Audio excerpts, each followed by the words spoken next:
Protagonistas de la historia. Hacedoras de profundos cambios. Luchadoras, caminantes, escritoras. La belleza en todo su esplendor. Mujeres con historia. Símbolos de la vida.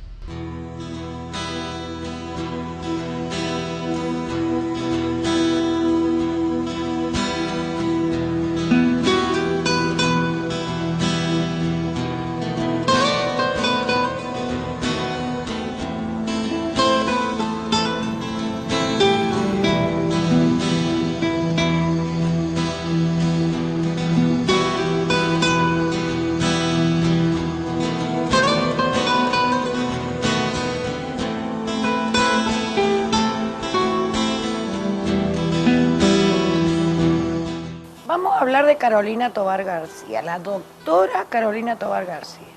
Ella estaba en el medio de 4 hermanos varones. Tenía 2 varones mayores, ella y 2 varones menores. Ella nació en 1898, pero fue anotada al año siguiente, como siempre solía suceder en aquella época. Y criada con un papá sumamente férreo en la educación que le daba. No tuteaba a su hija, la trataba de usted. Si bien la mimaba, porque era su única hija mujer, pero no la tuteaba. Él dictaba normas y la casa cumplía las normas desde la señora doña Raimunda hasta los hijos. La mamá, como buena madre, se da cuenta de la inteligencia de la hija. Entonces, cuando era muy chiquita, la llamaba para que le ayude en las tareas de la casa, sobre todo a amasar el pan. Y notó como ella formaba dibujitos haciendo choricitos con la masa. Entonces, ¿qué hizo la madre? Empezó a enseñarle los números y las letras con choricitos de harina. Después fue más allá, ya formaba sílabas o palabras cortas. Por eso Carolina Tovar siempre dijo: mi primera maestra fue mi mamá. A principios del siglo XX, todos los lugares eran demasiado lejanos. ¿Cómo se puede plantear la idea de ser médica alguna vez? Indudablemente nuestra primera médica. Como quineses, indudablemente la primera médica. Y una de las primeras de la Argentina.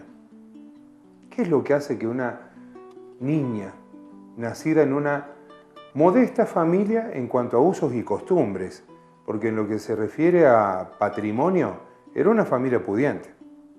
La familia Tovar, realmente una familia pudiente.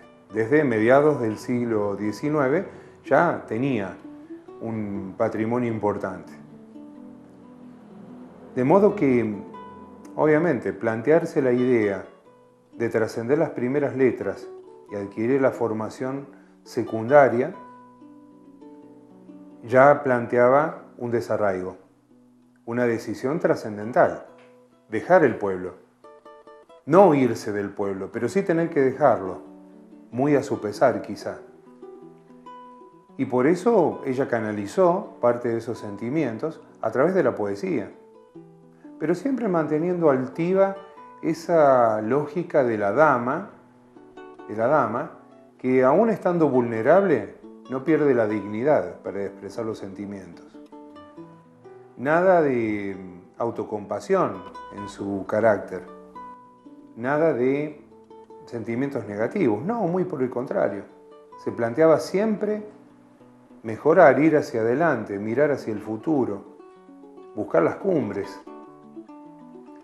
Y obviamente, el dolor es algo que no se percibe. Y ella seguramente ha tenido muy en cuenta esta premisa, que la grandeza no está en el bronce de las estatuas, sino en lo profundo del alma humana. Ahí es donde se define la historia.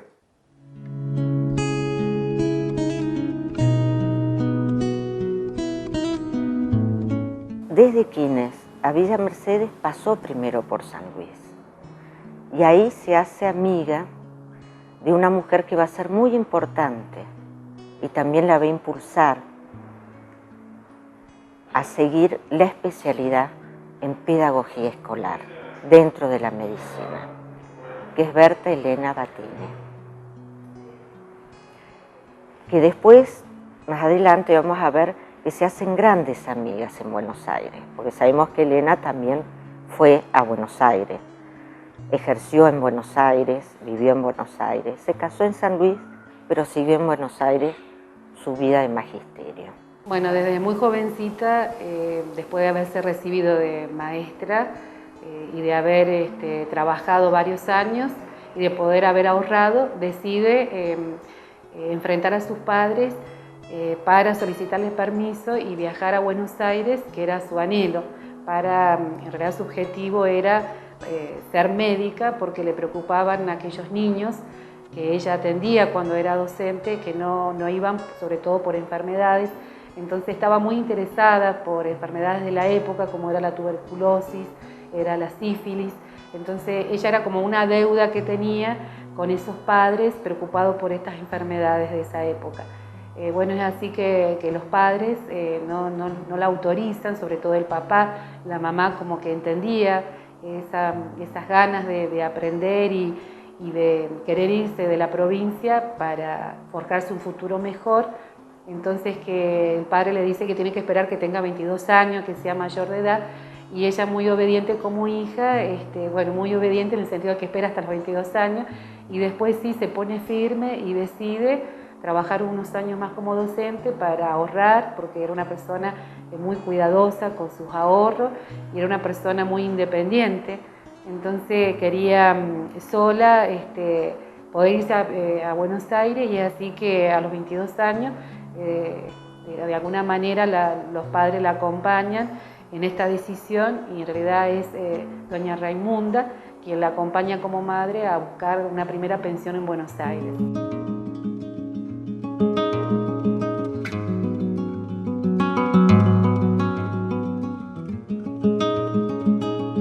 Bueno, cuando surge esta inquietud de ir a estudiar a Estados Unidos para especializarse, porque acá en la Argentina y en Latinoamérica no había estudios serios, especialización en retardados pedagógicos, en niños con necesidades educativas especiales por sus problemas de conducta, físicos, mentales, familiares, genéticos, sociales. Entonces ella, a partir de su segundo o tercer año de medicina, se pone como meta ir a especializarse a Estados Unidos. Y a partir de ahí, con su trabajo en el Instituto Ward, al que ella siempre estuvo agradecida, no solamente fue ahorrando dinero para ese viaje, sino también fue estudiando el idioma, fue comunicándose con las autoridades de la universidad, pidiendo ser aceptada como alumna. Para esto, por supuesto, ella, antes de empezar a especializarse, tuvo que rendir ciertas materias, las que rindió, por supuesto, con muy buen concepto. No me acuerdo cuántas eran ni cuáles eran, pero sí que eran como 6 u 8 materias que ella debía rendir para poder ingresar a la universidad y especializarse. Por supuesto que los exámenes eran en inglés. Así que ella llegó a Estados Unidos con todo lo que se le exigía, el idioma y el conocimiento previo. De Carolina Tovar García podemos destacar muchísimos aspectos, pero creo que un aspecto muy interesante sobre su actividad, su accionar, tiene que ver con la preocupación por la higiene mental, en sus palabras, del docente. Ella, en su cargo de inspectora médica de sanidad escolar, realiza un estudio y un informe sobre los problemas que los docentes presentaban a lo largo de su carrera. y encuentra, lo cual le preocupa mucho, un problema que es el desgaste mental y físico, intelectual y emocional que sufre el docente al estar enfrente de alumnos en los distintos niveles de la educación. En especial los docentes dedicados a la educación diferencial. Ella lo destaca porque justamente es la creadora de las escuelas diferenciales en la Argentina. Entonces propone, a similitud de lo que había observado en Estados Unidos y de lo que ella sabía de los países anglosajones, una licencia por un año sabático. Cada tantos años de profesión, una licencia no para que sean vacaciones pagas para el docente, sino para que se convierta en un periodo de descanso, de estar frente al aula, recuperarse ese desgaste físico y realizar tareas en alguna dependencia pública que tuviera que ver con educación. La acción social que en su momento la doctora hacía cuando volvía al pueblo de vacaciones, donde los vecinos, que obviamente el pueblo era chico en ese tiempo, se enteraban en el acto que había venido, recurrían a ella para alguna consulta, para que se la pudiera ayudar desde el punto de vista de la salud.